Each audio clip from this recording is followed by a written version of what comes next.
Sob o coração da cidade de Roma, um nobre italiano jura que a sua biblioteca subterrânea revive memórias em noites de lua cheia. Figuras encapuzadas caminham sobre o mármore, símbolos desconhecidos brilham por instantes e, certa vez, um mapa impossível surgiu desenhado em pura luz. Um plano secreto da Marinha Britânica que jamais deveria ter saído de Londres.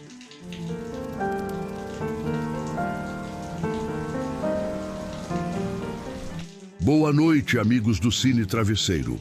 Ajustem o travesseiro, encontrem uma posição confortável e deixem que a mente viaje enquanto o corpo se prepara para descansar. Hoje, vamos acompanhar Sherlock Holmes e o Dr. Watson em uma investigação silenciosa em O Segredo do Espelho de Roma. Vamos conhecer a história onde um espelho de bronze esquecido parece transformar a própria luz em mensagem. E onde cada sombra projetada na pedra pode ser tanto um eco do passado quanto um segredo roubado do presente. Que a história comece. Um envelope trazia o selo do Clube Diógenes e o perfume leve de papel guardado tempo demais em gavetas silenciosas.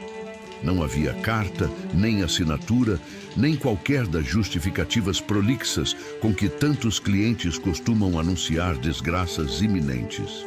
Havia apenas uma única fotografia, em preto e branco ligeiramente esmaecido, dobrada com uma precisão quase militar. Holmes abriu o envelope com o canivete que costumava usar para experiências químicas e, sem dizer palavra, deixou que a fotografia escorregasse para a mesa, entre o bule de chá e o cinzeiro. De onde eu estava, pude ver, antes mesmo que ele a girasse, que se tratava de uma parede de pedra clara, talvez mármore, riscada por sombras estranhas. Não eram sombras comuns. Pareciam traços de algum desenho complexo, linhas curvas e retas que se encontravam em ângulos precisos. Curioso, murmurei, inclinando-me. Que lugar é este? Holmes não respondeu imediatamente. Em vez disso, pegou a fotografia com os dedos longos, levou-a mais perto da janela, aproveitando a luz gris de Londres. Seus olhos estreitaram-se. Não pergunte que lugar, disse enfim. Pergunte de quando. Antes que eu pudesse formular outra pergunta, ouviu-se a batida contida e quase cerimonial na porta de Baker Street, que, ao longo dos anos, se tornara quase tão familiar quanto o som da chaleira. Mrs. Hudson abriu, e instantes depois, um homem corpulento, de semblante imóvel e olhos extremamente atentos, preenchia o batente da porta da nossa sala. Mycroft Holmes raramente se dava ao trabalho de deslocar sua considerável massa até o nosso endereço. Quando o fazia, significava que algo escapara por um breve momento ao alcance confortável de seus braços costumados ao Clube Diógenes. Bom dia, Mycroft, disse Holmes sem surpresa. Presumo que veio buscar de volta a fotografia que esqueceu de explicar. Meu irmão mais velho fechou a porta atrás de si com um cuidado quase exagerado, como se o som de um trinco pudesse, por si só, revelar um segredo de estado.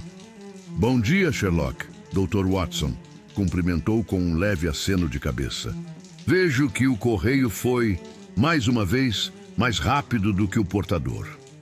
Holmes girou a fotografia na direção dele. Este é o motivo da sua visita? Perguntou.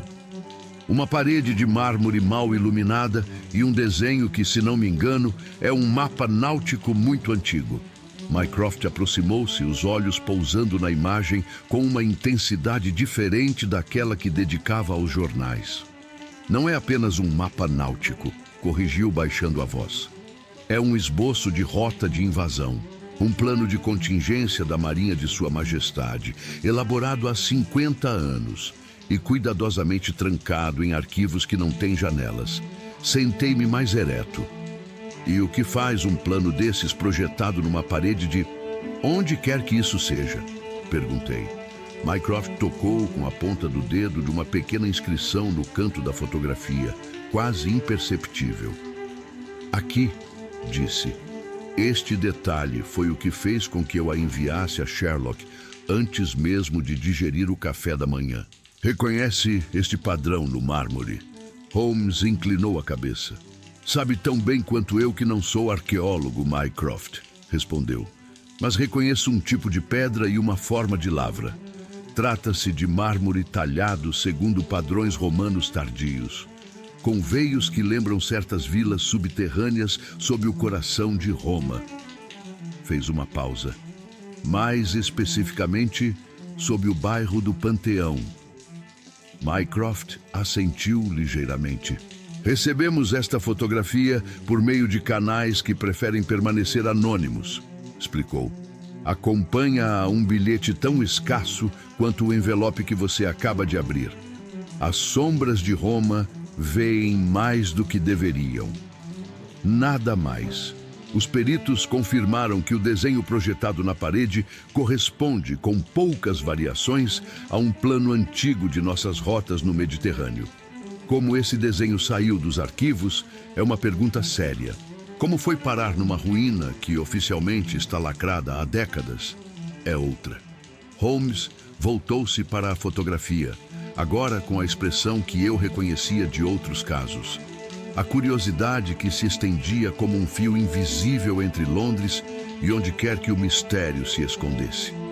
A luz na imagem não é de lamparina, comentou, nem de chama viva.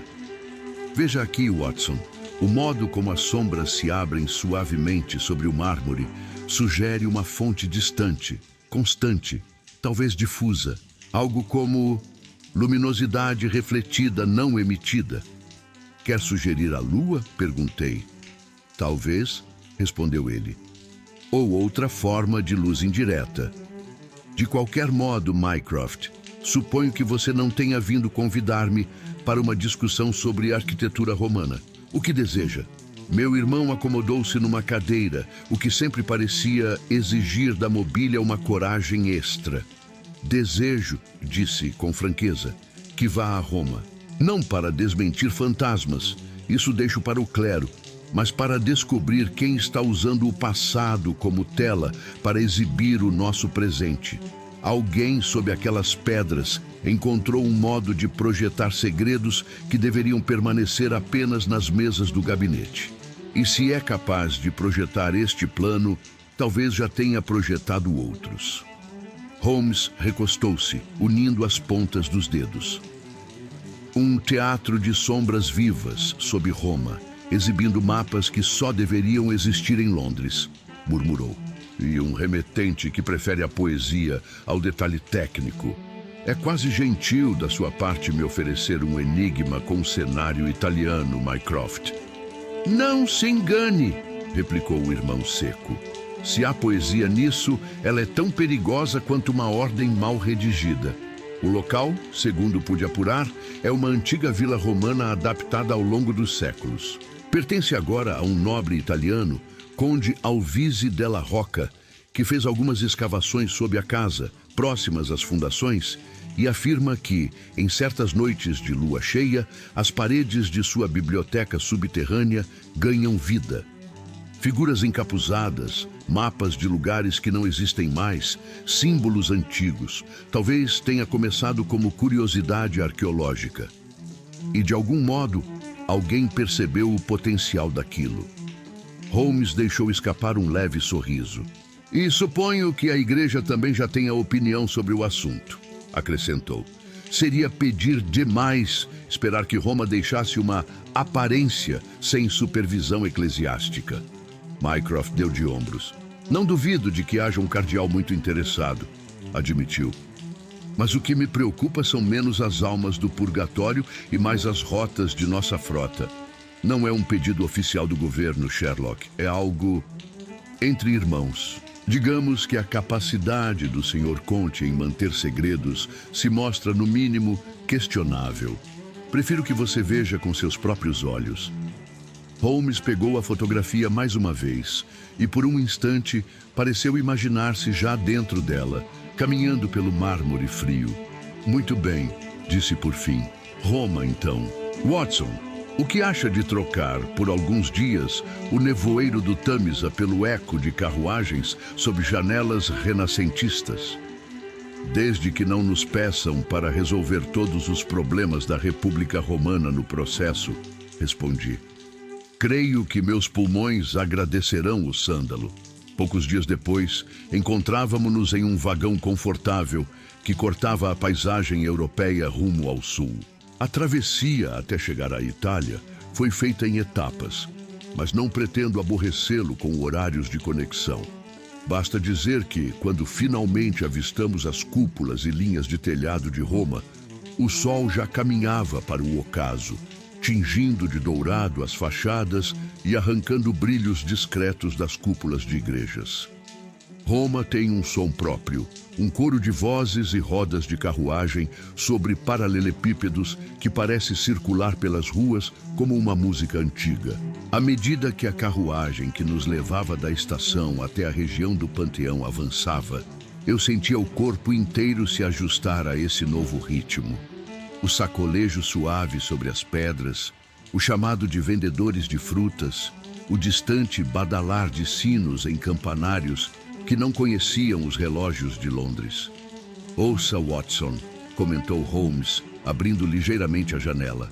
Mesmo aqui, onde tudo parece tão vivo, o som que mais contará para nós será o do silêncio sob as pedras. A vila do Conde de la Rocca ficava a poucas ruas da praça em que o Panteão dominava a vista. Era uma construção que combinava elegância renascentista com vestígios de muralhas mais antigas, como se cada século tivesse deixado ali uma assinatura discreta. Um portão de ferro trabalhado se abriu à nossa aproximação, revelando um pátio interno com uma fonte de pedra, cercada por vasos de louro e pequenas estátuas de mármore. O próprio conde veio encontrar-nos à porta. Era um homem alto, de cabelos grisalhos bem penteados para trás, bigode fino e uma cortesia quase teatral. Sr. Sherlock Holmes, Dr. Watson, saudou com um acento italiano que emprestava musicalidade ao inglês. Sejam bem-vindos à minha casa. E talvez às minhas inquietações. Holmes inclinou a cabeça. Conde de la Rocca, respondeu. Trouxemos pouco na bagagem, mas muita curiosidade.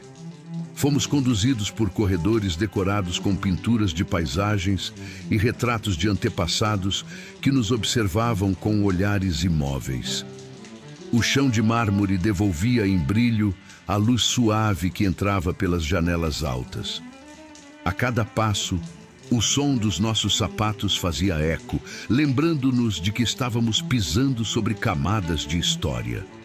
A biblioteca de que falei a seu irmão, explicou o conde enquanto caminhávamos, não fica neste piso, está abaixo, muito abaixo.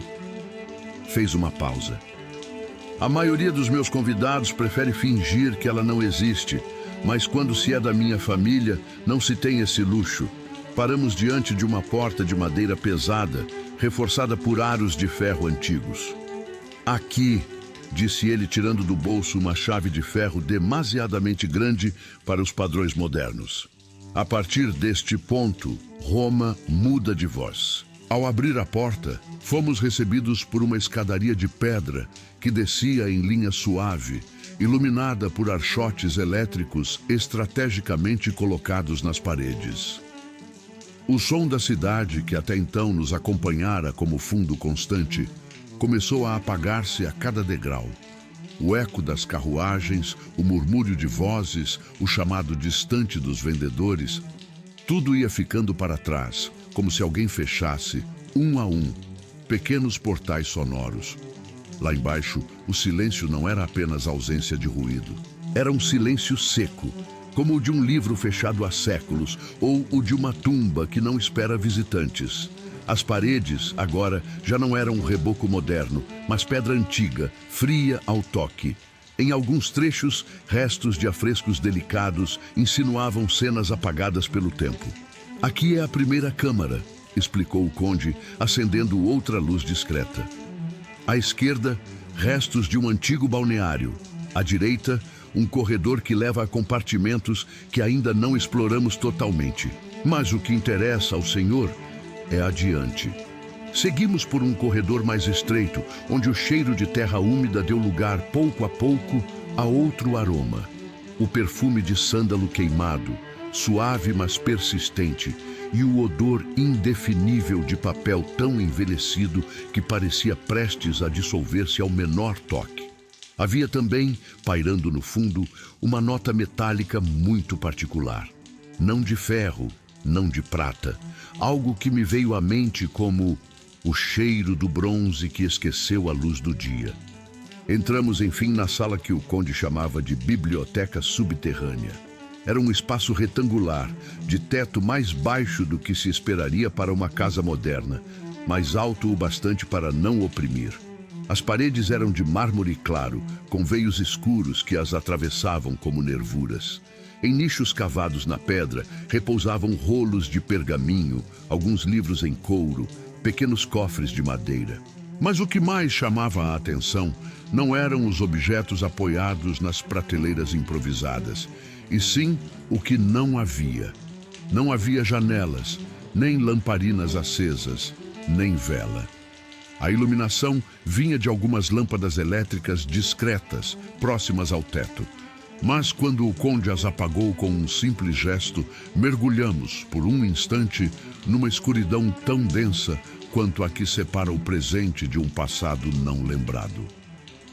Peço desculpas pela teatralidade, disse ele no escuro, mas creio que precisam ver como eu vi da primeira vez. Uma outra fonte de luz, muito mais suave, começou então a entrar na sala, não de dentro, mas de longe, por uma abertura que eu não conseguia ver, talvez por uma chaminé antiga ou um poço estreito que ligava aquele ventre de pedra ao céu aberto. Era uma luz prateada, fria, que parecia deslizar pelas paredes até encontrar um ponto específico, um disco escuro encastrado no mármore do lado oposto à entrada. O disco, à primeira vista, parecia um pedaço de metal quase negro, sem brilho, como se estivesse ali mais para interromper a superfície lisa da parede do que para enfeitá-la.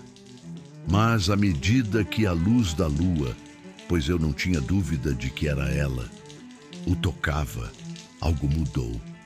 Holmes, ao meu lado, inclinou-se levemente para a frente. "Observe, Watson", sussurrou. "Não é o metal que brilha, é a luz que muda de comportamento." Do disco, como se brotassem dali, começaram a se espalhar sobre a parede traços de claridade mais intensa, formando lentamente linhas, curvas, contornos. Primeiro vagas, depois mais definidas, essas linhas começaram a desenhar algo que o meu olhar, treinado em mapas, não demorou a reconhecer. Costas recortadas, pequenas ilhas, setas indicando rotas. Um mapa. Não era exatamente o mesmo que eu vira na fotografia de Mycroft. Havia variações, detalhes a mais ou a menos. Mas a semelhança era suficiente para gelar por um instante meu sangue. Holmes permaneceu imóvel, os olhos fixos nas formas de luz. "Fascinante", murmurou. "Não há chama, não há lanterna oculta, apenas um disco de bronze e a lua." O conde de la Rocca ergueu as mãos, como alguém que apresenta um truque de palco, do qual, na verdade, tem medo.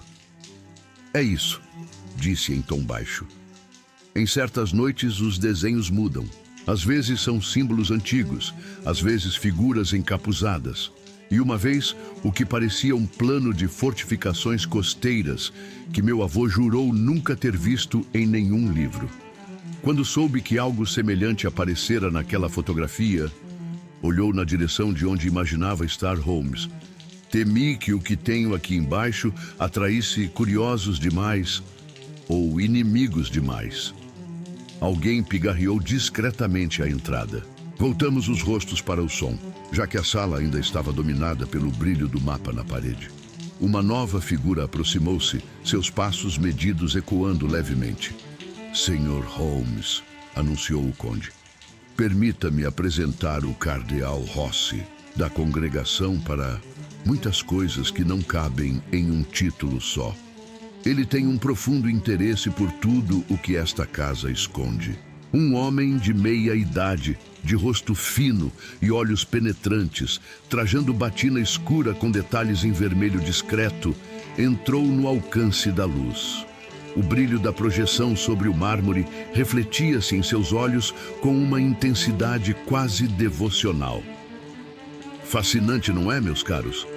Disse com um sorriso que misturava erudição e entusiasmo. A igreja coleciona sombras há séculos, mas poucas são tão obstinadas quanto estas. Holmes inclinou a cabeça em saudação. Fascinante, sem dúvida, Eminência, respondeu. Mas temo que minhas perguntas aqui sejam menos teológicas do que mecânicas. Quero saber como uma parede morta aprende a desenhar mapas que só homens vivos deveriam conhecer. O cardeal sorriu ainda mais, como alguém que já esperava a reação. Ah, Sr. Holmes, disse. Alguns diriam que está diante de um portal para o passado. Outros que são apenas truques de luz. Eu, pessoalmente, ainda não decidi. Mas talvez a ciência e a fé, por uma vez, possam sentar-se lado a lado e escutar o que estas pedras têm a dizer. Holmes olhou novamente para o disco de metal e para as linhas luminosas que dançavam muito lentamente sobre o mármore.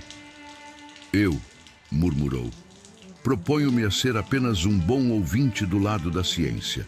Se houver truques aqui, Eminência, não serão menos interessantes do que quaisquer fantasmas que o senhor possa me oferecer. Enquanto o mapa continuava a formar-se e dissolver-se na parede, eu percebi, pela primeira vez, pequenos reflexos no chão de pedra, como se partículas minúsculas de poeira metálica tivessem se acumulado ali ao longo de séculos. O cheiro de sândalo, o papel antigo, o bronze esquecido, tudo parecia conspirar para reforçar a ideia de que estávamos em uma encruzilhada estranha entre tempo, luz e intenção humana. Holmes, com as mãos cruzadas nas costas, deu alguns passos lentos pela sala, examinando cada detalhe. Era a primeira noite em Roma. E sob aquele teto de pedra, as sombras que víamos na parede eram apenas o primeiro indício de que, mais uma vez, o mundo havia convidado Sherlock Holmes para uma conversa em que o sobrenatural serviria apenas de cortina para algo, talvez, ainda mais inquietante: a engenhosidade humana. A projeção na parede foi se desfazendo com a mesma lentidão com que surgira, como se a própria luz precisasse recuperar o fôlego depois de ter sido obrigada a desenhar costas e rotas sobre o mármore. Quando o último traço se dissolveu, ficou apenas um brilho pálido, escorrendo pelo disco de metal escuro incrustado na parede, antes de também se diluir na penumbra. O cardeal Rossi permaneceu alguns instantes em silêncio, como quem aguarda um último ato que sabe que não virá. Já viu algo assim, Sr. Holmes? Perguntou por fim. Holmes aproximou-se do disco até a distância de um braço, sem tocá-lo ainda. A luz da lua, filtrada por algum canal invisível, fazia apenas um halo discreto em torno do metal. Algo semelhante, sim, respondeu. Em relatos de civilizações que sabiam mais sobre luz do que gostaríamos de admitir. Na China, por exemplo, há espelhos de bronze que, à primeira vista, mostram apenas um reflexo comum. Mas, quando se projeta luz sobre eles e se direciona essa luz para uma parede, aparecem desenhos ocultos, padrões que estavam gravados na própria forma microscópica do metal. Voltou ligeiramente o rosto na direção de Watson. São chamados, de modo poético, de espelhos mágicos, acrescentou. E são qualquer coisa menos mágicos. Está dizendo, interveio o cardeal, que este disco é um truque semelhante? Holmes inclinou a cabeça, avaliando a superfície escura. Digo apenas que, se a natureza já permitiu que artesãos chineses brincassem com luz dessa forma, não vejo razão para negar aos engenheiros romanos uma curiosidade parecida, respondeu. A questão não é se é possível, mas como foi feito. E, sobretudo, quem aprendeu a usá-lo recentemente para outros fins. Aproximou o rosto ainda mais do disco. A olho nu, era quase opaco, Mas, à luz oblíqua, eu podia ver que não era perfeitamente liso. Havia algo como um finíssimo relevo, imperceptível ao toque comum, mas suficiente para quebrar a monotonia. Holmes tirou do bolso a pequena lupa plana que sempre carregava. Veja, Watson, disse, não são arranhões fortuitos, são ranhuras organizadas, formas discretas de curvar a luz. Observei com ele. De perto, a superfície mostrava minúsculas variações, quase como se alguém houvesse tentado gravar ali círculos concêntricos e pequenas linhas em direções diferentes, mas depois tivesse polido tudo até quase apagar o desenho. Lembra, em escala diferente, a ideia desses espelhos chineses, comentou Holmes. A face parece lisa, mas por trás há uma mensagem gravada em espessuras e tensões do metal. Quando um feixe de luz adequado a atinge, a superfície devolve esse padrão na forma de regiões mais claras e mais escuras numa parede qualquer. Ele deu alguns passos para trás, olhando a parede como um todo. Aqui, o que temos é algo mais ambicioso, continuou. Não apenas um motivo decorativo fixo, mas padrões que mudam. Isso indica duas coisas. Primeiro, que o disco em si não é o único ator. Segundo, que alguém está alimentando-o com diferentes mensagens de luz. O conde franziu a testa. Não entendo, confessou. O senhor sugere que alguém fora desta sala projeta a imagem para dentro? Holmes não respondeu de imediato. Em vez disso, abaixou-se para examinar o chão diante do disco. A pedra ali era um pouco mais desgastada, como se pés tivessem se detido muitas vezes naquele ponto. Havia também um brilho diferente, circular, como se uma fina camada de partículas metálicas ou pó brilhasse sob a claridade escassa. Eminência, disse ele, voltando-se para Rossi. O senhor mencionou há pouco engenheiros romanos. Até onde vão as lendas? O cardeal sorriu, acostumado a ver sua erudição tratada como folclore. Há relatos esparsos, respondeu. Alguns escritos falam de salas em que o passado era revivido na pedra. Metáforas, talvez. Mas sabemos que os romanos eram hábeis com espelhos, bronze, geometria.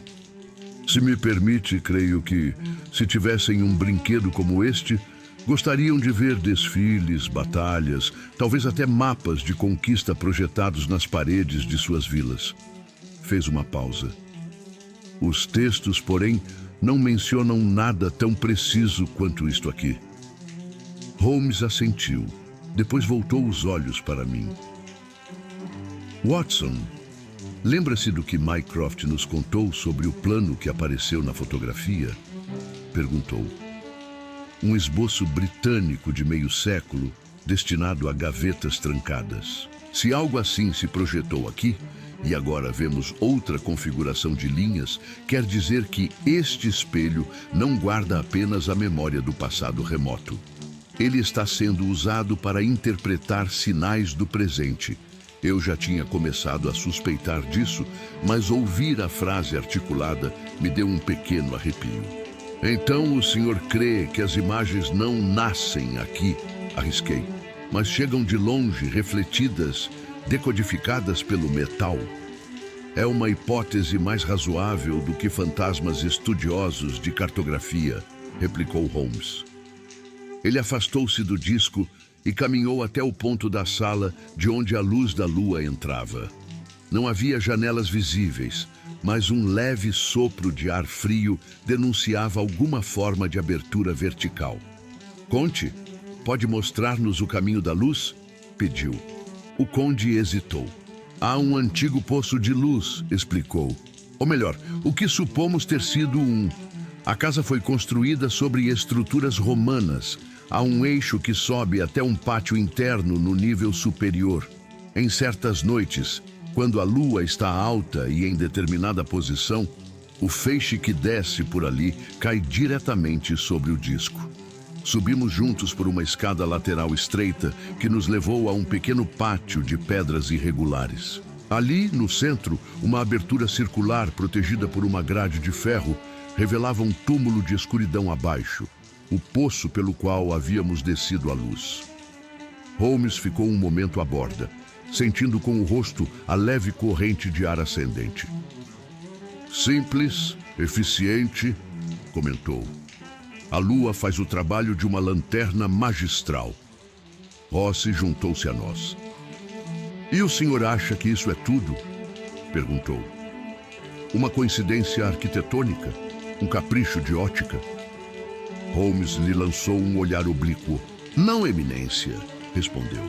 Coincidências não desenham planos secretos britânicos com esta fidelidade. Voltou-se para o conde. Quem mais, além de seus convidados mais próximos, desce a esta biblioteca? O conde pensou. Alguns estudiosos, às vezes, respondeu. Arqueólogos, epigrafistas, um ou outro apaixonado por Roma antiga e... Fez um gesto vago na direção de Rossi. Claro, sua eminência e seus assistentes. O cardeal ergueu as mãos com um sorriso calmo. Não se preocupe, conde, disse. O Sr. Holmes não veio até aqui para acusar um cardeal de espionagem internacional, não pelo menos tão cedo. Holmes não mordeu a provocação. Não acuso ninguém, disse. Apenas observo. Por exemplo, notei no caminho para cá uma figura que não nos acompanhou até a sala principal, mas que parecia bastante familiarizada com estes corredores. Um jovem com mapas nas mãos e poeira de livros nos bolsos. Ah! Exclamou o conde. Deve ter sido o Dr. Enzo Bardi, nosso guia arqueológico. É ele quem conduz os estudiosos pelas camadas da vila. Brilhante rapaz, devo dizer. Sabe mais sobre inscrições romanas do que muitos professores de cadeira. E parece saber também quando é a melhor noite para trazer visitantes discretos até aqui, murmurou Holmes. Descemos novamente à biblioteca principal. O cardeal Rossi, vendo que por ora nada mais surgiria nas paredes, reacendeu as discretas lâmpadas elétricas, devolvendo à sala um aspecto mais comum. O disco de metal voltou a ser apenas um círculo escuro encravado no mármore, tão inofensivo à vista quanto uma moeda esquecida numa pedra. Holmes aproximou-se de uma mesa lateral, coberta de rolos, livros e pequenos frascos. Watson, movido pelo hábito médico, aproximou-se de alguns recipientes destampados, curiosidade que se mostraria útil. Veja isto, Holmes, chamei. Resíduos amarelados nestas bordas. Levei um dos frascos para perto do nariz. O cheiro, forte mesmo em pequena quantidade, era inconfundível para quem já havia acompanhado experimentos de iluminação e fogos de artifício. Enxofre, identifiquei. E há vestígios esbranquiçados aqui. Fósforo, talvez. Apontei para uma pequena mancha numa bandeja metálica. O cardeal aproximou-se. Viu? Disse olhando alternadamente para mim e para Holmes. Já encontrei algumas dessas substâncias aqui em ocasiões diferentes. Disse ao conde que alguém provavelmente encena truques de palco nestas salas. Chamas repentinas, pequenos clarões, fumaça. Coisas perfeitas para impressionar curiosos e alimentar histórias de aparições. Holmes examinou os frascos, depois olhou para o teto baixo. Truques de luz, sim, admitiu. Mas não os que projetam mapas tão detalhados quanto os que vimos. Estes produtos podem criar clarões, sombras dançantes, talvez sílabas indecifráveis nas paredes. São ótimos para distrações, mas o fenômeno principal é de outra ordem. Tocou levemente um dos rolos de pergaminho. É curioso, porém, que estejam aqui. Alguém quer deliberadamente que vossos olhos se fixem no fogo e não no espelho. O conde passou a mão pela testa. Já tivemos, confesso, algumas visitas, menos acadêmicas, admitiu. Gente interessada em espetáculos, em noites místicas sob Roma. Pode ter sido algum desses charlatães. Expulsei alguns quando percebi que abusavam da minha hospitalidade. Holmes caminhou até o centro da sala e, num gesto inesperado, apagou novamente as luzes. Eminência Conte Watson, disse na escuridão. Façamos um pequeno teste. Puxou um fósforo do bolso e acendeu-o, projetando um ponto de luz viva na própria parede oposta ao disco. As sombras das nossas silhuetas se alongaram. Eis um fogo direto, vibrante, com todas as qualidades dramáticas de que um mágico de feira precisa. Atirou a chama ao chão, esmagando-a sob o calcanhar. O escuro retomou seu lugar, apenas com o halo distante da lua, voltando a insinuar-se pelo poço de luz. Agora, prosseguiu, comparem isso com o que vimos antes. Linhas finas, claras, sem cintilação, desenhando costas e rotas. A diferença não é só de intensidade, é de origem. Um truque de enxofre e fósforo ilumina por dentro a própria sala. O que nos interessa é algo que vem de fora. Alguém está usando o céu como lanterna e este disco como lente. Acendeu novamente as luzes. O cardeal Rossi parecia dividido entre o fascínio científico e uma leve contrariedade por ver suas teorias de portal reduzidas, pouco a pouco, à mecânica refinada. Então, Sr. Holmes, perguntou, onde entra o sobrenatural em sua teoria? Holmes deu de ombros. Se houver fantasma aqui, Eminência, respondeu. Ele está do lado de quem manda as mensagens, não do metal que as obedece. Fez uma pausa. Diga-me, Conte, quem supervisiona as obras de escavação, os pequenos ajustes arquitetônicos? Quem lida com as passagens de água, com a drenagem? Um lugar como este, tão abaixo do nível da rua, precisa de alguém atento a cada infiltração. O Dr. Bardi, respondeu o conde sem hesitar. Ele conhece cada pedra e cada cano. Sem ele, eu não desceria aqui sem medo de uma inundação súbita. Holmes assentiu com um brilho que eu já reconhecia. Então, creio que será instrutivo conversarmos com o Dr. Bardi, concluiu. E, se possível, fazê-lo numa noite em que a lua esteja tão disposta a colaborar quanto hoje. Rossi arqueou as sobrancelhas. Não o convenceu minha explicação sobre engenheiros romanos inquietos, observou em tom leve. Ao contrário, replicou Holmes, convenceu-me de que, se os engenheiros de outrora pudessem ver o que está sendo feito com sua obra, talvez ficassem lisonjeados ou profundamente ofendidos. Em ambos os casos, vale a pena investigar. Enquanto voltávamos à parte superior da casa, o silêncio seco das câmaras subterrâneas ficou para trás, substituído pelo eco distante de rodas e vozes nas ruas de Roma. O sândalo queimado deu lugar ao aroma de comida vindo da cozinha do conde, e o cheiro metálico do bronze esquecido se misturou na memória ao brilho frio das formas que havíamos visto. Naquela noite, em nossos quartos de hóspedes, pude ouvir, ao longe, o burburinho amortecido da cidade.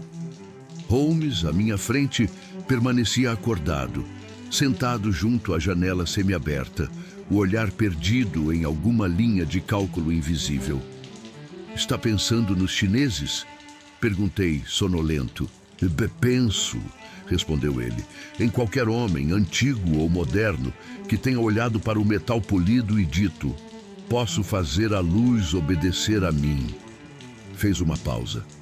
E também em um jovem guia arqueológico que, em Londres, já demonstrou fascínio incomum por criptografia. Se ele aprendeu a ler sombras, talvez também tenha aprendido a escrevê-las.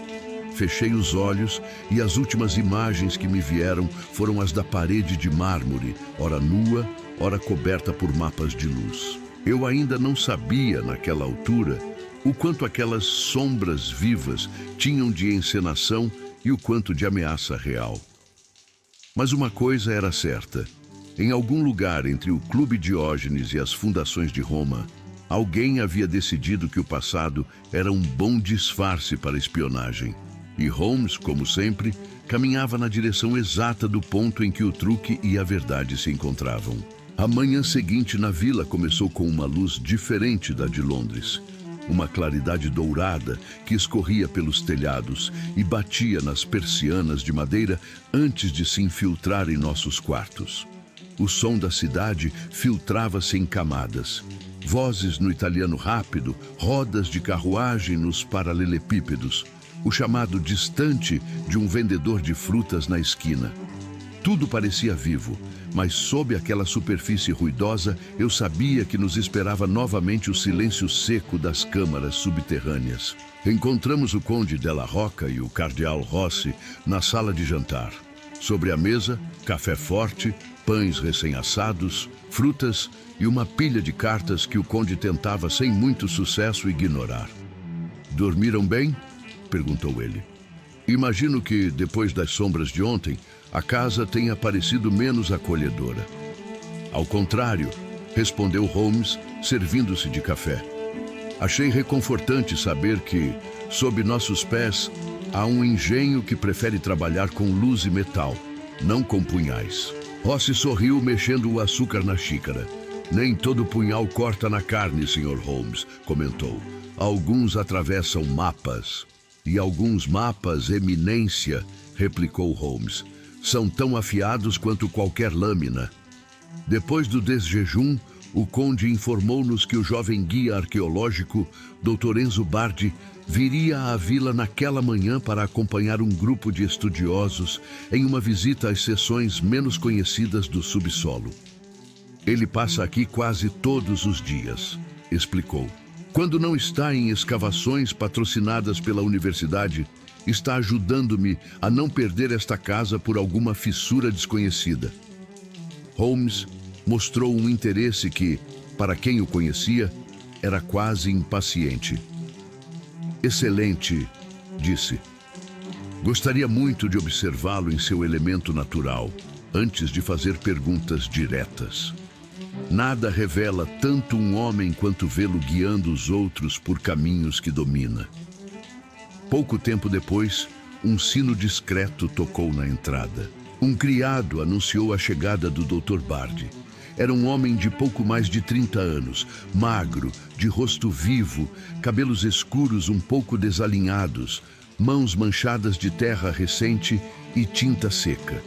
Vestia um paletó simples, mas os olhos tinham o brilho de alguém acostumado a olhar tanto para baixo, para escavações, quanto para cima, para teorias.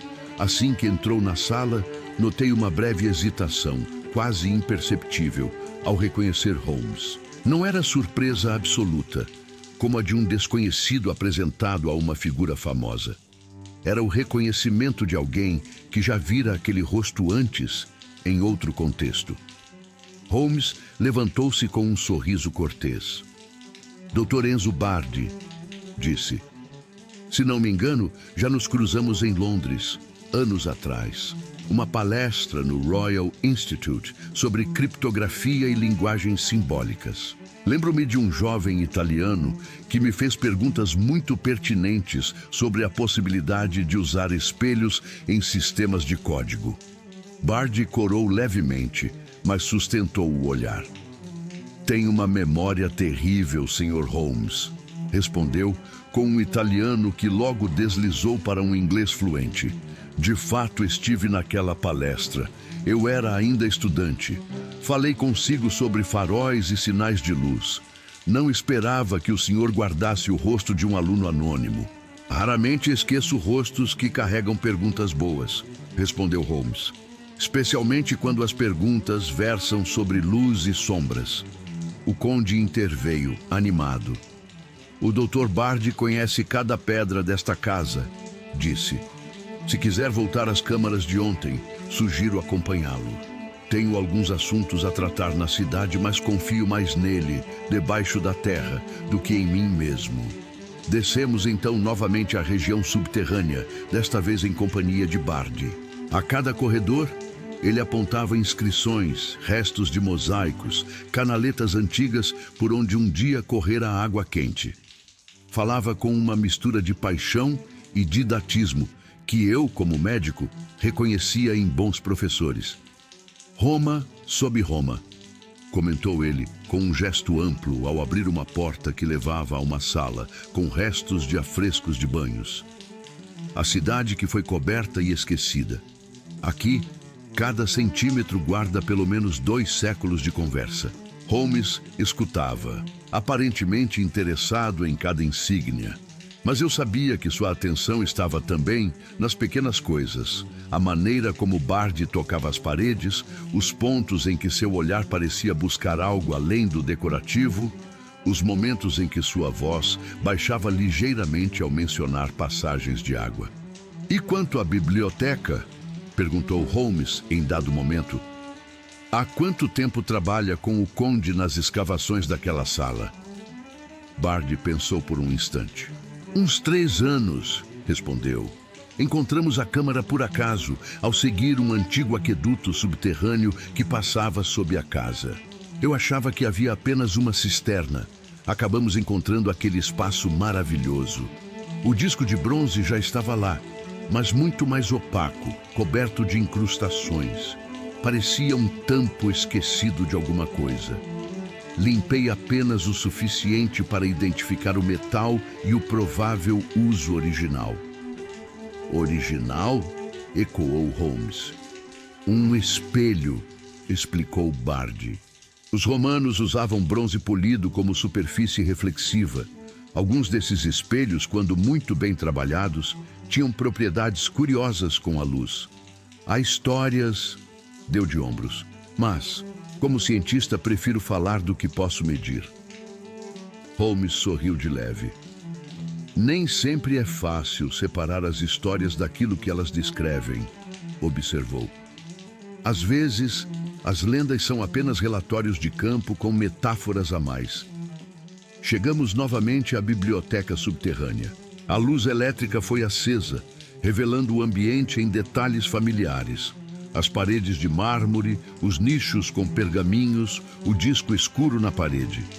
Desta vez, porém, a lua ainda estava alta demais no céu para que a claridade prateada alcançasse o poço de luz. Era, portanto, um momento ideal para que Holmes examinasse o lugar sem interferência do espetáculo. "Dr. Bard", disse ele, "posso pedir-lhe que me mostre a ligação entre este espaço e os antigos canais de água da casa?" Bard pareceu um pouco surpreso com a pergunta, mas assentiu. "Claro", respondeu. "A drenagem é fundamental aqui embaixo. Venham." Conduziu-nos por uma porta menor na lateral da biblioteca, quase invisível à primeira vista. Um corredor mais estreito, com o chão ligeiramente inclinado, levava até uma área em que o som de água corrente ecoava, abafado. Era um som baixo, constante, como um sussurro insistente. "Este é o nível em que ainda temos contato com a antiga rede de abastecimento", explicou Bard. "Não é um aqueduto principal, claro, mas um braço que alimentava termas menores. Hoje, usamos uma pequena derivação para manter o ar respirável e evitar que a umidade fique estagnada." Holmes ouviu com atenção. Depois, apontou para uma estrutura circular de pedra, parcialmente coberta por uma grade. "E isto?" perguntou. Bard sorriu, orgulhoso. "Meu pequeno orgulho", disse. "Um mecanismo de ventilação e, ao mesmo tempo, de movimento. Em tempos antigos, correntes d'água eram usadas para mover moinhos, rodas, até pequenos eixos. Aqui, aproveitei a descida natural desse braço d'água para acoplar uma roda discreta que, por sua vez, pode girar estruturas leves se necessário. Ajuda a preservar certas coisas." Holmes arqueou uma sobrancelha. "Como um disco de bronze, por exemplo", sugeriu sem rodeios. Bard não respondeu imediatamente. Em vez disso, levou-nos de volta à biblioteca principal e, com um gesto que já parecia automático, abriu um painel quase invisível na parede oposta ao disco. Por trás, vimos parte de um sistema de eixos de madeira e metal, muito discretos, que se conectavam em ângulos indiretos à estrutura em que o disco estava montado. "Não é tão dramático quanto parece", disse Bard, antecipando-se à reação de surpresa. "O disco está preso a um suporte que pode girar muito, muito lentamente, quase imperceptivelmente, quando a roda de água está acionada." Isso permite variar o ângulo com que a luz o atinge, explorando diferentes regiões da superfície. Para estudos de reflexos antigos, é inestimável. Consigo observar como pequenas variações de inclinação alteram o que vemos. Os romanos certamente brincaram com isso. Holmes aproximou-se da abertura, examinando cada peça com o olho treinado de quem já vira engenhos de todas as idades. Um mecanismo romano recuperado por um arqueólogo moderno, murmurou. Belo casamento de tempos. Bardi parecia genuinamente orgulhoso. Não fiz nada de fundamentalmente novo, disse. Apenas restaurei. O difícil é convencer financiadores de que um mecanismo desses vale mais do que uma estátua inteira. Interrompo esse conto para um convite especial. Ao tornar-se membro do nosso canal, você passa a ter emojis exclusivos nos comentários e o agradecimento com o seu nome em nossa tela final. No nível 1, você recebe também um caso secreto por mês. E no nível 2, são 2 casos exclusivos mensais para suas noites. O botão para se tornar membro está abaixo do vídeo. Agora, vamos voltar à história. Holmes recuou um passo, como se desejasse ver o conjunto todo. O disco, a abertura lateral, o teto com o poço de luz em cima, o chão com marcas de desgaste. Dr. Bardi começou em tom aparentemente cordial. Quando nos encontramos em Londres, lembro-me de que você se interessava muito por sinais. Por faróis, holofotes, a forma como luzes distantes podem transmitir mensagens. Mencionou, se não me falha a memória, que a mesma linguagem de pontos e traços usada em telégrafos poderia, em teoria, ser adaptada para feixes de luz entre navios. Bardi deu um pequeno riso. Fui jovem e um pouco romântico demais na época, admitiu. A ideia de que o mar pudesse falar com luz me fascinava, mas a Marinha Britânica tem seus próprios gênios para isso. Sou apenas um arqueólogo. Holmes não pareceu aceitar a modéstia sem reservas. A Marinha tem de fato seus próprios códigos, concordou. E meu irmão, Mycroft, dedica grande parte de seu tempo a coordenar o fluxo de informações que esses códigos transmitem. Mas veja, Dr. Bardi, há algo que talvez não saiba. Planos de rotas, posições de frota, ordens de contingência. Tudo isso, às vezes, precisa cruzar o Mediterrâneo de maneiras que não deixam rastros de papel. Um feixe de luz, bem usado, é tão sigiloso quanto uma carta queimada após lida. Os olhos de Bardi brilharam por um segundo. Um brilho rápido demais para ser apenas interesse acadêmico, mas suficiente para que Holmes o captasse. E se, continuou o detetive, alguém em Roma tivesse ao seu dispor um espelho antigo com propriedades peculiares, um eixo de rotação acionado por água e um poço de luz que liga este porão diretamente ao céu? Se esse alguém enxergasse, noite após noite, pequenos lampejos vindo do mar ou de alguma colina distante e tivesse inteligência para perceber que não eram acasos, mas um código, o silêncio que se seguiu não era mais o silêncio neutro das pedras. Era um intervalo carregado. O senhor está sugerindo que eu... Começou Bardi, depois se interrompeu recompondo-se. Que eu uso este lugar como uma espécie de antena óptica para capturar comunicações navais? Holmes deu um meio sorriso. Sugiro apenas que alguém faz isso, respondeu. Mas o conjunto de competências necessárias é bastante específico. É preciso entender óptica, mecânica romana, códigos modernos, geografia de rotas marítimas e ainda ter acesso suficiente a esta casa para ajustar o mecanismo sem levantar suspeitas. Não são muitos os candidatos. O guia recostou-se numa cadeira, cruzando os braços. E para quê? Perguntou num tom que eu não soube dizer se era defensivo ou curioso. Digamos por um instante que isso fosse possível.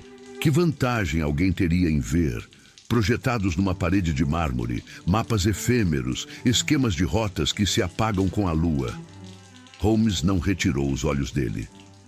Vantagens diversas, respondeu. Vender informações, por exemplo. Antecipar movimentos de navios, avaliar a força ou fraqueza de uma potência. Ou provar a si mesmo que decifrou um jogo em que até mesmo Mycroft Holmes é apenas mais um jogador. Bard mordeu o lábio inferior, gesto involuntário que traía tensão. O senhor me atribui ambições grandes demais, murmurou. Holmes deu de ombros com leveza. Jovens brilhantes cometem, às vezes, o erro de acreditar que o mundo inteiro é um exame que precisam passar com nota máxima, disse. E que qualquer atalho para isso é justificável. Enquanto falavam, meus olhos se detiveram mais uma vez, no chão diante do disco. Além do brilho circular que já havíamos notado, percebi agora pequenos riscos, quase como marcas de giz apagado, indicando posições. Ajoelhei-me para vê-los melhor. Alguns correspondiam claramente a pontos específicos do arco de parede, onde os mapas pareciam mais nítidos. Holmes, chamei. Veja isto. Marcas discretas de alinhamento. Ele aproximou-se. Sim, murmurou. Um laboratório. Cada risquinho desses é um lembrete. Nesta posição, tal imagem ficou mais clara. Olhou para Bard. Este não é o trabalho de um charlatão procurando assustar nobres impressionáveis. É o caderno de notas de alguém que está domando um instrumento complexo. Bard suspirou. O som de alguém que percebe que as cortinas da encenação estão começando a abrir-se sozinhas. Digamos, começou lentamente, que alguém tenha de fato tentado usar este espelho como um tipo de lente de decodificação. Um aparelho que recebe um padrão de luz distante e o reorganiza numa imagem compreensível. O senhor acha mesmo que foi fácil? Apontou para as marcas no chão. Foram meses de noites frias, alinhando ângulos, medindo tempos, esperando que nuvens não interferissem, errando, começando de novo. Os romanos nos deixaram o brinquedo, mas não o manual. Holmes permaneceu calado, convidando-o a continuar mais com o olhar do que com palavras. Primeiro vinham apenas manchas, borrões, explicou Bard com uma animação amarga. Depois, percebi que certos padrões se repetiam. Linhas que podiam ser costas, pontos que pareciam marcar posições. Eu não sabia no início de onde vinham. Mal sabia se eram naturais ou artificiais, mas havia uma intenção ali. Alguém, em algum lugar, acendia e apagava luzes de maneira que não era aleatória. Fez uma pausa, passou a mão pelos cabelos, como quem tenta afastar um cansaço antigo. Fui a Londres porque precisava de confirmação, continuou. Queria saber se era plausível que forças navais usassem luz como código, além dos sinais óbvios de faróis. Sua palestra, Sr. Holmes, foi esclarecedora demais. Holmes ergueu uma sobrancelha. Fico lisonjeado, disse, e suponho que essa confirmação o encorajou a prosseguir. Encorajou-me a entender, corrigiu Bard. Uma coisa é observar sombras, outra é decifrá-las. Comecei a anotar sequências, a comparar noites, a relacionar com notícias esparsas de movimentos de navios no Mediterrâneo. Aos poucos, os borrões ganharam forma. E então, uma noite, o que surgiu na parede foi quase idêntico a um mapa que depois reconheci numa reprodução antiga de um plano britânico. O mesmo que meu irmão viu, comentei. Sim, assentiu Bard. Foi a primeira vez que percebi que aquilo que eu via aqui embaixo podia ser mais do que uma curiosidade acadêmica. Podia ser perigoso. Holmes estreitou os olhos. E foi então que decidiu mandar uma amostra ao Clube Diógenes, sugeriu. Um aviso, talvez? Bard pareceu surpreso. Mandar? Repetiu. Não, nunca mandei nada para Londres. Tenho correspondentes, claro, mas nenhum no seu círculo. Se um fragmento de projeção chegou até o seu irmão, foi por outras mãos.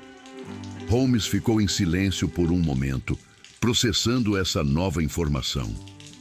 O quadro, que até então apontava para Bard como origem tanto do fenômeno quanto do vazamento, começava a se complicar. Seja como for, retomou o detetive, o fato permanece. Alguém interceptou esses sinais. O senhor, Dr. Bard, dedicou-se a entender o mecanismo e, em parte, as mensagens.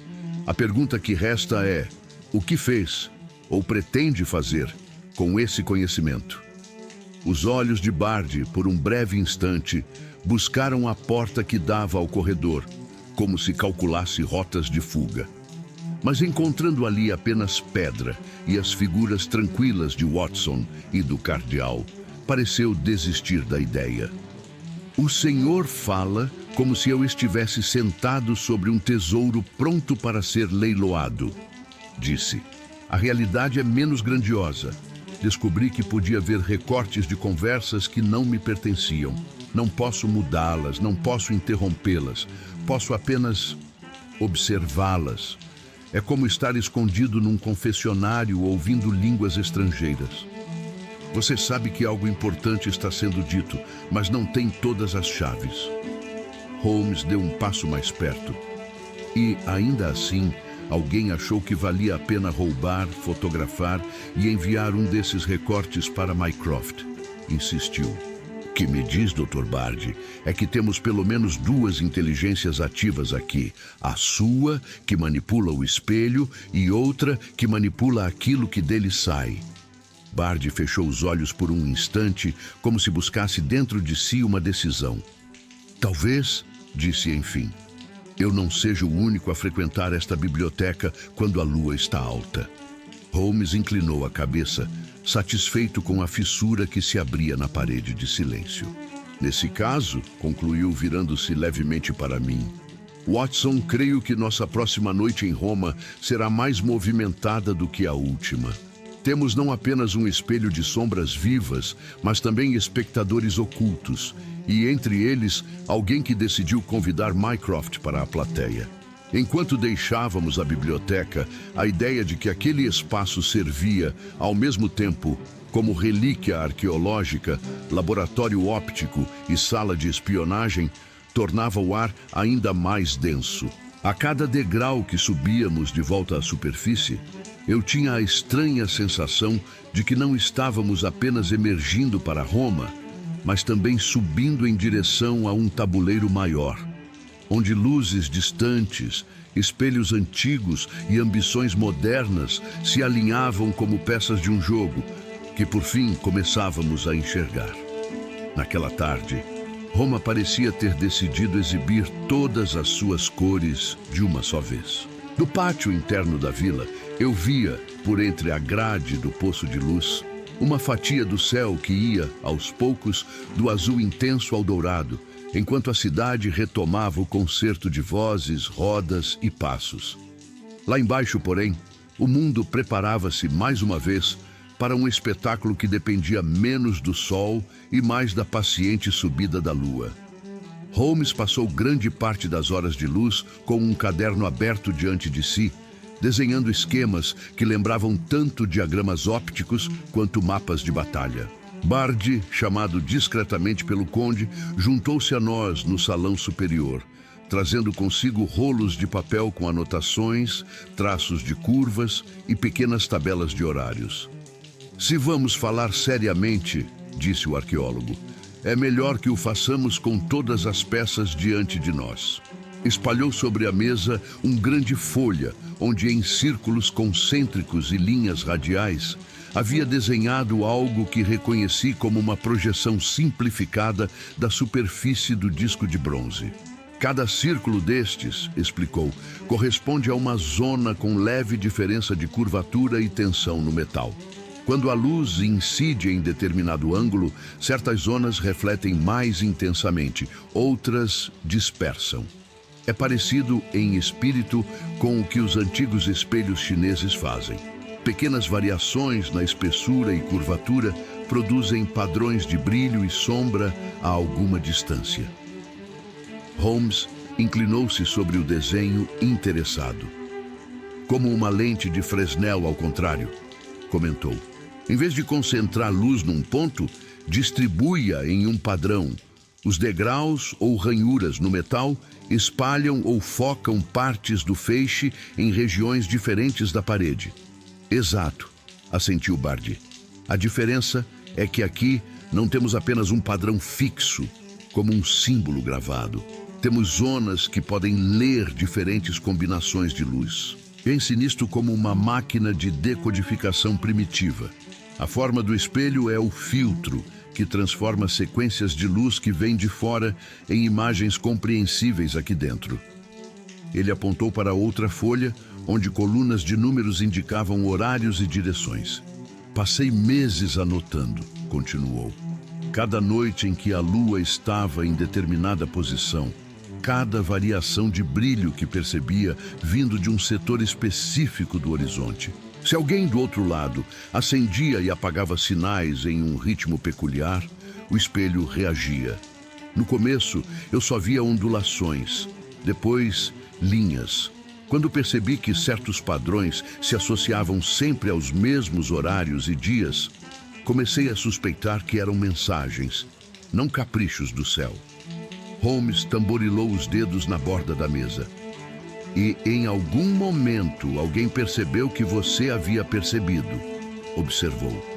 Foi então que surgiram as substâncias de enxofre e fósforo. Bardi franziu o senho. Essas eu atribuo mais aos curiosos, disse. Houve sim noites em que o conde, pressionado por convidados mais sensacionalistas, permitiu demonstrações místicas aqui embaixo. Ilusionistas, falsos médiums. Eu próprio protestei. A fumaça deles estragaria o metal, mas não posso negar que tenham deixado seus rastros. Fez uma pausa. Ainda assim, ninguém além de mim conhecia a fundo a ligação entre o mecanismo de água, a superfície do espelho e o caminho da luz. Holmes voltou-se então para o conde, que observava em silêncio. Conde Della Rocca, disse. Quando foi que percebeu que o que acontecia em sua biblioteca não era apenas curiosidade arqueológica? O italiano respirou fundo. Quando um amigo em comum, que já estivera aqui em uma dessas noites, enviou de Londres uma cópia de uma fotografia com um bilhete anônimo, respondeu. A fotografia de um mapa projetado aqui sob as minhas pedras, que ele havia conseguido sem que eu soubesse. O bilhete dizia apenas: se isto cai nas mãos erradas, sua casa deixa de ser um museu e passa a ser uma arma. Foi então que procurei o cardeal, e por meio dele, a rede que acabou chegando ao seu irmão. Holmes assentiu, ligando mentalmente as pontas. Portanto, concluiu, enquanto o Dr. Bardi mapeava o comportamento da luz, alguém mapeava o comportamento dele. Temos, de fato, mais de um observador. Quando a noite voltou a crescer, descemos novamente à biblioteca. Desta vez, além de nós e de Bardi, o cardeal Rossi insistiu em acompanhar. Disse que não abandonaria um altar de sombras, justamente quando o rito começava a ser compreendido. O ambiente estava como o deixáramos: pedra fria, cheiro de sândalo leve, o disco de bronze na parede aguardando a visita da lua. As luzes elétricas foram apagadas. Restou por alguns instantes a escuridão completa, até que um pálido fio de claridade começou a descer pelo poço de luz e a arrastar-se pela parede em busca do metal. Holmes encostou-se discretamente a um pilar, de onde podia ver tanto o disco quanto a porta. Esta noite, murmurou, não estamos aqui apenas para ver o que o céu escreve. Estamos aqui para ver quem lê. A lua, entretanto, parecia mais interessada em seus próprios negócios do que nos nossos. O feixe que descia era mais fraco que na noite anterior, talvez por alguma leve formação de nuvens lá em cima. Mesmo assim, à medida que o disco recebia a luz, o brilho espalhado pela parede voltou a formar linhas, desta vez menos nítidas, mas reconhecíveis. Não é o mapa de ontem, sussurrou Bardi. Veja, as linhas são mais curvas, com marcas circulares. Parece uma carta de correntezas. Holmes observava, sem comentar. O padrão ia se consolidando num desenho complexo. Curvas que lembravam isóbaras, pequenos símbolos que poderiam ser boias, setas indicando direções. Para um leigo, seria apenas um emaranhado agradável de formas. Para quem conhecia o mar, era possivelmente um relatório de correntes ou ventos.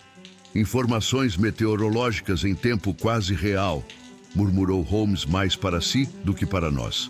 Muito úteis a qualquer frota que prefira evitar tempestades. Enquanto falávamos em voz baixa, um som suave de passos ecoou no corredor que levava à biblioteca. Não era o arrastar pesado do conde, nem o caminhar firme de um soldado. Eram passadas leves, cuidadosas, de alguém que conhecia bem o terreno e não desejava fazer alarde. Holmes ergueu um dedo pedindo silêncio. Ficamos imóveis, à sombra de colunas e estantes. A luz da projeção na parede, embora fraca, era suficiente para contornar na entrada a silhueta de uma nova figura. Era um homem magro, de idade indefinida, vestindo roupas escuras e simples demais para um convidado de gala, mas arrumadas demais para um trabalhador comum. Trazia consigo uma pasta de couro e um pequeno aparelho que, à primeira vista, me lembrou uma câmara fotográfica compacta. Ele entrou alguns passos, fixou os olhos no desenho de luz na parede e, por um momento, esqueceu-se de tudo o mais. Veja como se estabilizou, murmurou em italiano para si mesmo. Perfeito, quase sem ruído. Levantou o aparelho, ajustou algo com os dedos e um clique quase inaudível cortou o ar. Ele registrava, em alguma forma, o que via. Holmes escolheu esse momento para se destacar da sombra. Fascinante, não é? Disse em inglês muito claro. O homem sobressaltou-se, quase deixando cair a máquina. Seus olhos correram pela sala, ajustando-se aos rostos que iam se destacando. Holmes, Watson, Bard, o cardeal ao fundo. Por fim, pousaram no espelho, como se buscassem nele uma saída. Quem é o senhor? Perguntou em voz tensa. A pergunta mais relevante esta noite, respondeu Holmes, aproximando-se devagar. Seria, para quem é o senhor? Mas, para facilitar, posso começar. Sou Sherlock Holmes, enviado de Londres. E este é o espelho das sombras vivas, que pelo visto o senhor conhece tão bem quanto o Dr. Bard. Bard, aliás, passara do espanto à fúria impotente. Senhor Lemaire, murmurou. Era você, então. O nome pareceu pesar no ar como uma peça que encontra, enfim, o tabuleiro. Conhecem-se? Perguntou Holmes, sem tirar os olhos do intruso. Trabalhamos juntos em uma escavação na Sicília, respondeu Bard, raivoso. Ele se dizia fotógrafo científico, especializado em registrar inscrições difíceis. O que eu não sabia é que também gostava de registrar coisas que não eram dele. Lemaire, pois assim o chamaríamos agora, recompôs-se com rapidez surpreendente. Guardou o aparelho na pasta com um gesto que denotava hábito. Sou apenas um técnico, disse num tom que tentava ser neutro. Fui contratado de forma legítima para documentar os fenômenos desta casa. Não sabia que precisava pedir autorização ao Sr. Holmes. Holmes aproximou-se mais um passo até que a luz do mapa projetasse sobre seu rosto um desenho estranho, quase como se linhas geográficas lhe cruzassem as feições. A autorização que lhe falta, respondeu, não é minha, Sr. Lemaire, mas da Marinha Britânica. Quando o senhor decide fotografar mapas que reproduzem planos de rota confidenciais e enviá-los a compradores desconhecidos, deixa de ser um simples técnico. Torna-se um intermediário em jogo de espionagem. Os olhos de Lemaire estreitaram-se. Não faço ideia do que está falando, retrucou. São apenas imagens bonitas. Holmes não sorriu. Bonitas e muito específicas, disse. Meu irmão reconheceu em uma das fotografias que apareceram em Londres um plano que deveria estar trancado em arquivos a que pouquíssimos têm acesso. O senhor acha mesmo que coincidências ópticas produzem, por acaso, desenhos tão detalhados? Fez uma pausa. Ou talvez ache que ninguém prestaria atenção. O cardeal Rossi deu um passo à frente, a batina roçando levemente no chão. Quem o contratou, filho? Perguntou em italiano suave, que ainda assim trazia um peso inegável. Lemaire hesitou. Eu podia quase vê-lo pesar mentalmente vantagens e riscos. A projeção na parede, como se participasse da tensão, parecia tremular ligeiramente. Não importa quem me contratou, respondeu enfim. Importa que, sem mim, não veriam nada com clareza suficiente para se preocupar. Se há crime aqui, é o de quem decidiu usar o céu como fio telegráfico. Eu apenas aponto a câmara. Holmes fez um gesto de leve impaciência. O céu, Sr. Lemaire, não envia mensagens compreensíveis sozinho, replicou. Alguém, do lado de lá, acende e apaga luzes em sequências que este espelho, graças ao trabalho do Dr. Bard, consegue rearranjar em mapas, esquemas, relatórios visuais. O senhor apenas completa a cadeia, captura o resultado, leva-o para fora, entrega-o a quem paga. É o último elo visível de uma corrente que começa em gabinetes fechados e termina, talvez, em portos estrangeiros. Lemaire levantou o queixo. E o que pretende fazer comigo, então? Perguntou. Entregar-me à polícia italiana? Ao seu governo? À Santa Sé? Holmes olhou de relance para Rossi, depois para Bard e, por fim, pareceu ver na parede de luz alguma metáfora que o ajudasse. Por enquanto, respondeu, pretendo ouvir, entender a extensão do dano, saber quantas vezes este espelho serviu de tela para segredos que não lhe pertenciam. Depois, caberá a outros decidir como fechar a cortina. Enquanto conversavam, eu não pude deixar de pensar na estranha ironia da situação. Um disco de bronze concebido, talvez, para divertimento de patrícios romanos, agora servindo de interface entre navios modernos e espiões profissionais. O tempo ali curvava-se mais do que a luz. Holmes, percebendo talvez meu devaneio, retomou um tom mais didático, como fazia às vezes quando queria clarear para todos o quadro que já via pronto em sua mente. Minência Conte, Dr. Bard, disse, permitam-me resumir o que temos diante de nós. Primeiramente, um espelho de bronze trabalhado segundo princípios semelhantes aos dos antigos espelhos mágicos orientais. Pequenas variações na curvatura e espessura da superfície fazem com que a luz refletida contenha, em seu padrão de brilho e sombra, uma imagem codificada. Segundo, um mecanismo de rotação acionado por água, parte de uma infraestrutura romana reaproveitada, que permite expor diferentes partes desse espelho ao feixe de luz que desce pelo poço. Isso transforma o conjunto em um dispositivo dinâmico, capaz de responder não apenas a uma fonte fixa, mas a variações deliberadas de intensidade e direção. Terceiro, alguém a partir de pontos estratégicos, navios talvez ou estações costeiras, emite sinais de luz codificados, sequências que, vistas diretamente, seriam apenas piscadas. Vistas através deste sistema, ganham forma de mapas, diagramas, esquemas. É como se a luz fosse o texto bruto e este espelho, o decodificador que o traduz numa língua visual. Fez uma pausa apontando para Lemaire. Por fim, um observador que, munido de paciência, câmera e contatos, colhe essas traduções e as transporta para mãos interessadas. Cada fotografia é uma cópia de algo que, em teoria, jamais deveria existir como imagem concreta fora da mente de quem planejou. Rossi cruzou as mãos nas costas. É uma espécie de confissão involuntária do mar, comentou. O que tinham antes são segredos sussurrados por luz à distância. Agora, graças a este espelho, tornam-se palavras escritas na parede. Palavras que se apagam, acrescentou Bard amargo, mas que podem ser fixadas em papel por quem chega na hora certa. Holmes voltou-se para ele. E o senhor, Dr. Bard?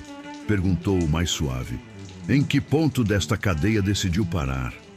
Observou, decifrou? Mas vendeu? Ou apenas deixou as portas abertas para que outros vendessem? Bard olhou para o chão, depois para o espelho. Eu quis entender, disse. Só isso. A princípio pensei que estava diante de um capricho de ótica. Depois vi que era mais. Nunca precisei de dinheiro a ponto de vender mapas alheios, mas... hesitou. Talvez eu tenha sido ingênuo o suficiente para achar que partilhar o que via com colegas era apenas troca de conhecimento. Não perguntei com todo o rigor de onde vinha o interesse. Holmes suspirou. A linha entre curiosidade e cumplicidade às vezes é mais fina do que estas ranhuras no bronze, disse. Mas ainda assim existe. A projeção na parede começava a enfraquecer. A lua subindo para uma posição em que o feixe já não incidia com o mesmo ângulo. As linhas de corrente marinha esmaeciam, como se a própria informação se cansasse de ser vista. O espetáculo acabou por hoje, murmurou Holmes. Mas creio, já vimos o bastante para entender a peça. Acenderam-se novamente as lâmpadas. O espelho voltou à sua aparência opaca e inofensiva. Lemaire piscou, como quem retorna de um mundo em que só existiam luz e paredes.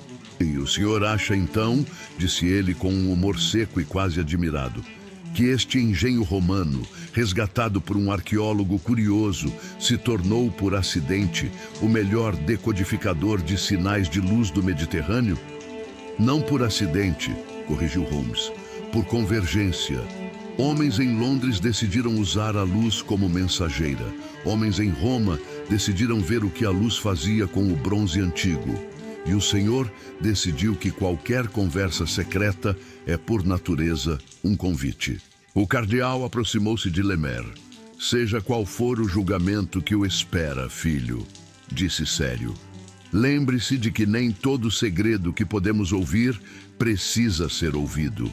E nem todo mapa que podemos copiar precisa ser desenhado. Há coisas que pertencem apenas a quem as traçou.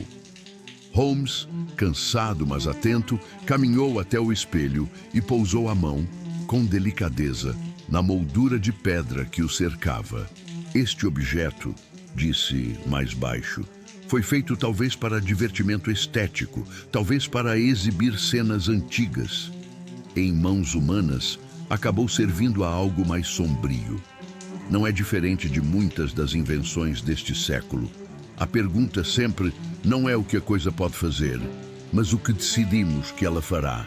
Enquanto subíamos de volta à superfície, deixando Lemaire sob guarda dos homens do conde e a presença insistente do cardeal, pensei nas camadas de responsabilidade que se sobrepunham naquela história. Engenheiros romanos entalhando bronze sem imaginar navios a vapor, oficiais modernos confiando em códigos de luz, um arqueólogo apaixonado por padrões, um técnico hábil em transformar clarões em lucro. E no meio de tudo, Holmes tentando, à sua maneira, restituir à luz apenas o que ela devia, o poder de revelar, não o de trair. Foi numa manhã cinzenta de Londres, alguns dias após nossa volta de Roma, que encontrei Holmes sentado à mesa de Baker Street com duas coisas diante de si. O jornal ainda dobrado e uma carta de papel espesso, selada com o brasão do Clube Diógenes. O cachimbo descansava apagado ao lado do tinteiro, e aquele fato por si só indicava já metade do humor em que ele se encontrava. Mycroft respondeu: "Imagino", comentei, servindo-me de chá. Holmes ergueu a carta entre os dedos. "Respondeu sim", disse. E segundo ele, com a brevidade que o assunto exige e o decoro que o espelho não merece. Quebrou o lacre e leu em silêncio por alguns instantes. Eu podia ver, pela forma como seus olhos percorriam as linhas sem jamais recuarem, que o conteúdo não trazia surpresas radicais. Apenas peças encaixando-se onde ele já esperava. E então, perguntei: Holmes pousou a carta sobre a mesa de modo que eu podia ler as primeiras linhas escritas na caligrafia firme de Mycroft. Resumia, com eficiência burocrática, a forma como o governo britânico pretendia lidar com o episódio de Roma. Reconhecimento discreto do risco, contenção do dano, reaproveitamento prático do que pudesse ser salvo. Como eu previa, começou Holmes, o Sr. Lemaire terá a oportunidade de explicar com todos os detalhes à polícia e a alguns cavalheiros de menos paciência que nós o itinerário de cada fotografia que saiu daquela biblioteca. Não será um escândalo público. Será uma daquelas correções de rota feitas em corredores silenciosos. E Bardi? Perguntei. O que decidiu-se quanto a ele? Holmes tocou com o dedo uma frase na carta. O Dr. Enzo Bardi leu. Tendo agido primariamente por curiosidade científica e tendo colaborado de forma substancial para a interrupção do vazamento, não será tratado como cúmplice direto. Recomenda-se, no entanto, vigilância discreta e eventual cooperação acadêmica supervisionada. Em linguagem menos enfeitada, isso significa que meu irmão, no dia seguinte, trouxe consigo uma Roma mais silenciosa para nós do que para o resto da cidade. As mesmas carruagens continuavam a ecoar nas ruas, os mesmos vendedores chamavam fregueses nas esquinas, os mesmos sinos marcavam as horas.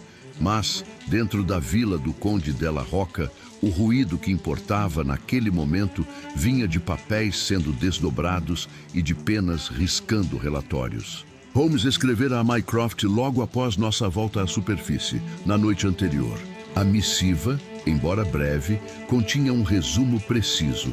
Um espelho de bronze trabalhado segundo princípios semelhantes aos dos antigos espelhos mágicos orientais, capaz de projetar imagens no mármore quando iluminado por um feixe adequado de luz. Um mecanismo de rotação acionado por água, um arqueólogo que decifrara parte do seu funcionamento e um técnico, Lemaire, que transformara essas projeções em fotografias destinadas a mãos desconhecidas. A resposta de Mycroft chegou mais rápido do que eu esperava, trazida por um mensageiro especial que parecia ter atravessado a Europa, guiado menos pelos trilhos e mais por algum mapa invisível de prioridades do governo. Holmes leu a carta em silêncio, com uma expressão que misturava cansaço e satisfação. Então, perguntei, quando ele dobrou o papel. Meu irmão, respondeu ele, confirma que algumas das imagens recuperadas em Londres, incluindo aquela primeira fotografia que nos foi enviada, vieram de fato desta casa. Algumas já estavam nas mãos de pessoas que não saberiam decifrá-las completamente, mas sabiam o suficiente para tratá-las como mercadoria valiosa. Fez uma pausa. Quanto a Lemaire, Mycroft sugere algo que pode surpreendê-lo. O conde, o cardeal Rossi e Bardi encontravam-se conosco na mesma sala em que no dia anterior havíamos discutido ranhuras, ângulos e poços de luz. A carta de Mycroft, agora nas mãos de Holmes, pairava sobre todos nós como uma sentença ainda não lida em voz alta. Meu irmão, continuou Holmes, aponta que em casos assim existe sempre um equilíbrio delicado entre punição exemplar e aproveitamento de talentos. Um homem que já demonstrou capacidade de montar uma rede de observação e transmissão, ainda que ilegal, pode, se devidamente controlado, ser tão perigoso para os inimigos quanto foi, até aqui, para os amigos. Rossi apertou os lábios. Quer dizer que consideram recrutá-lo? Perguntou. Holmes deu de ombros. Considerar não é o mesmo que decidir, respondeu. Mas não seria a primeira vez que uma mente desviada é redirecionada.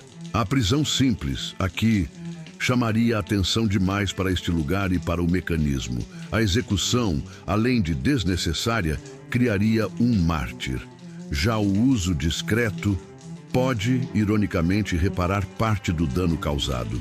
O conde parecia dividido entre o alívio de ver parte da responsabilidade sair de suas mãos e o desconforto de saber que sua casa continuaria, de algum modo, ligada a operações que poucos civis compreenderiam. E quanto a mim? Perguntou Bard em tom mais baixo. Fui ingênuo, sim.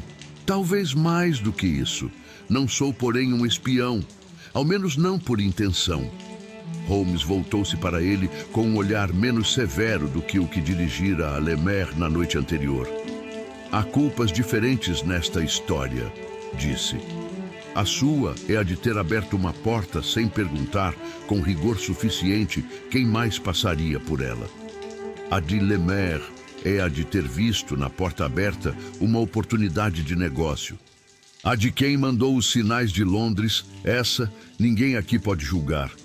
Pertence ao mar, ao gabinete e a Mycroft. Ross interveio com suavidade. E a responsabilidade do proprietário desta casa, acrescentou, é proteger tanto as pedras quanto as pessoas sob o seu teto. Olhou para o conde. Não pode simplesmente tapar o poço de luz e fingir que nada aconteceu. Mas também não está condenado a ver a sua biblioteca transformada num quartel. Holmes assentiu. Meu conselho, se me permitem, disse, é duplo. Primeiro, que o mecanismo seja mantido sob vigilância conjunta, nem entregue por completo ao governo, nem deixado à mercê de curiosos. Um equilíbrio entre a ciência e a prudência. Segundo, que quando este espelho for usado, seja para projetos claramente acordados entre vocês e Mycroft. Se o mar vai continuar sussurrando luz, que o faça onde quem escuta tenha consciência do que está ouvindo. O conde respirou fundo, como quem emergisse de água fria. Pode parecer estranho, disse, mas sinto-me mais tranquilo agora do que quando achava que tinha fantasmas romanos em minhas paredes. Prefiro olhos humanos, por mais falhos que sejam. Bard, por sua vez, caminhou até a janela, de onde se via o recorte de um campanário distante. Sempre pensei, murmurou, que trazer à tona engenhos antigos era por si só um bem.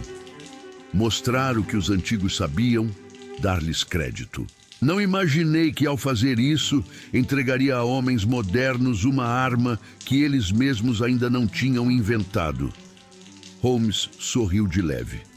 Acontece com frequência, comentou.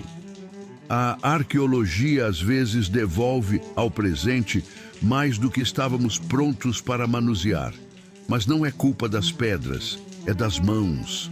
Naquela noite, organizaram-se duas cenas distintas sob o mesmo céu romano. A primeira, mais formal, ocorreu em uma pequena sala da vila, transformada provisoriamente em recinto de inquirição. Ali, Lemaire foi apresentado a um representante discreto da embaixada britânica, acompanhado de um oficial italiano de confiança do conde. A conversa que se seguiu foi longa, entrecortada por pausas em que portas se fechavam e vozes baixavam ainda mais. Não testemunhei todos os detalhes, mas soube depois o bastante para compreender o essencial. Lemaire não seria exibido ao público como traidor, nem solto de volta ao mundo como se nada houvesse ocorrido. Seria, por um tempo indefinido, mantido em algo que se parecia muito com um cativeiro confortável, à disposição de perguntas, com sua liberdade condicionada à utilidade e à sinceridade. A segunda cena, bem diferente, ocorreu sob o poço de luz da biblioteca. Holmes, Bard e eu descemos mais uma vez, desta vez sem cardeais, sem fotógrafos, sem mensageiros de governo. Quisemos ver uma última vez o espelho em funcionamento, agora com a consciência plena de tudo o que ele podia e não podia fazer. A lua, naquela noite, estava numa fase menos favorável. O feixe que descia era fraco e regular. Ainda assim, quando tocou o disco, vimos na parede apenas um brilho amorfo, sem linhas definidas, como se o mundo do lado de lá estivesse, por fim, em repouso. Nenhuma mensagem hoje, disse Bard. Talvez porque saibam, de algum modo, que algo mudou. Talvez porque o mar, por uma vez, esteja calmo. Holmes observou por um momento o reflexo difuso. Ou talvez porque em Londres, meu irmão tenha decidido que, por hora, é melhor não falar alto, comentou. O silêncio, às vezes, é também uma linguagem. Ficamos ali, em silêncio, por alguns minutos, ouvindo apenas o som distante da água nos canais subterrâneos. O sândalo queimado já quase não se fazia sentir. Em seu lugar, a pedra exalava um frio neutro, quase reconfortante. Sem mapas nem símbolos, aquela parede voltava a ser apenas o que sempre fora. Mármore antigo, testemunha de coisas que talvez ninguém jamais saberia. Sabe, Watson, disse Holmes por fim, há algo de profundamente irônico em ver um espelho antigo usado para revelar segredos modernos. Os chineses fizeram seus espelhos mágicos projetarem em paredes desenhos escondidos na própria superfície do metal.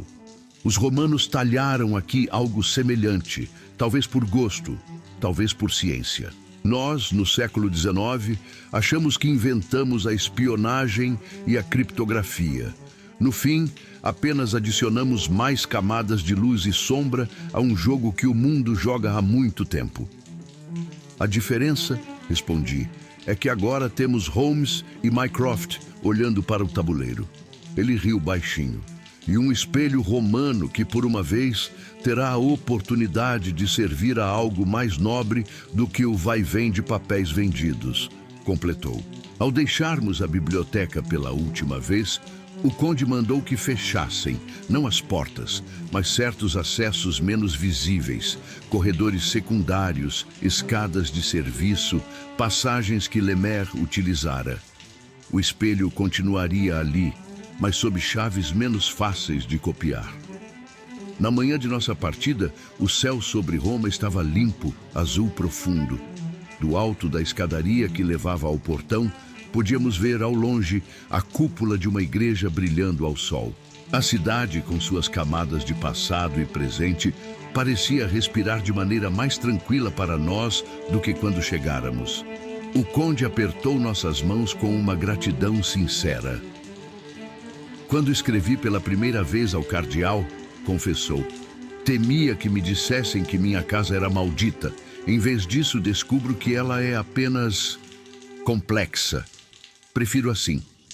Rossi, ao lado dele, acrescentou. As pessoas gostam de acreditar que muros podem guardar pecados e milagres. Esquecem-se de que o que realmente pesa sobre uma casa são as decisões de quem a habita. Holmes pôs o chapéu, pronto para partir. Se algum dia uma nova sombra aparecer em suas paredes, conte, disse. Saberá que não precisa convocar exorcistas de imediato. Talvez baste chamar de novo um bom arqueólogo e avisar meu irmão. O cardeal sorriu. E quem sabe um dia este espelho sirva para projetar apenas constelações antigas, poemas, mapas de terras que não existem mais em nenhum outro lugar, sugeriu. Seria um uso mais digno da luz. No trem de volta ao norte, enquanto Roma se afastava e o Mediterrâneo, invisível, continuava a murmurar ao longe, Holmes recostou-se no assento e fechou os olhos, não para dormir, mas para organizar em sua mente o relato que saberia mais tarde transformar em poucas linhas para Mycroft. Este caso, Watson, disse sem abrir os olhos, foi menos sobre um espelho do que sobre o que cada um escolheu ver nele. O conde viu fantasmas, o cardeal, portais, Bard, um brinquedo científico, Lemaire, uma imprensa de segredos, Mycroft, uma ameaça. Eu vi um lembrete de que qualquer instrumento capaz de revelar pode também trair. Depende de quem o segura. Olhei pela janela, onde os campos passavam em sequência quase hipnótica. E o senhor, que vê quando olha para mim, Holmes? Perguntei meio em tom de brincadeira. Ele abriu um olho com um sorriso breve. Vejo, respondeu. O único homem a quem posso explicar essas coisas com detalhes, sem que ele as leve diretamente a um comitê. E acredite, isso é um alívio raro. Se, ao fim deste relato, você fechar os olhos e imaginar sob a superfície de Roma um salão de mármore onde um disco de bronze aguarda paciente a visita da lua. Se ouvir ao fundo o som distante da água correndo em canais invisíveis. Se puder, por um momento sentir que luz e sombra se equilibram mais uma vez. Então, este tempo, em companhia de Sherlock Holmes, do Dr. Watson, de engenheiros romanos anônimos, de um arqueólogo teimoso e de um espelho antigo, terá cumprido seu papel. Agora, permita que seu próprio espelho interno se apague aos poucos. Deixe que as imagens se dissolvam, como os mapas na parede quando a lua sobe demais. Respire fundo, afrouxe os ombros, sinta o corpo pesado contra o colchão ou o sofá. O mundo, com todos os seus planos secretos e luzes codificadas, pode muito bem continuar girando sem a sua vigilância por algumas horas. Se esta história acalmou seus pensamentos, volte ao Cine Travesseiro sempre que precisar de mistérios suaves, cheios de sombra e ciência, mas sem gritos. Inscreva-se, deixe seu like, compartilhe com quem também gosta de adormecer, ouvindo as deduções de Holmes e os relatos de Watson. E ative as notificações para que novas viagens encontrem você no momento certo. Por hora, é tempo de fechar os olhos. O espelho das sombras vivas silencia. As carruagens de Roma se afastam. E você pode, enfim, descansar. Durma bem. Até a próxima noite no Cine Travesseiro. Que o silêncio desta madrugada acompanhe seus pensamentos e embale seus sonhos. Se quiser apoiar o canal, visite os produtos que indicamos no comentário fixado ou na descrição. A comissão ajuda o canal a se manter. Que você acorde leve, em paz e renovado. Boa noite.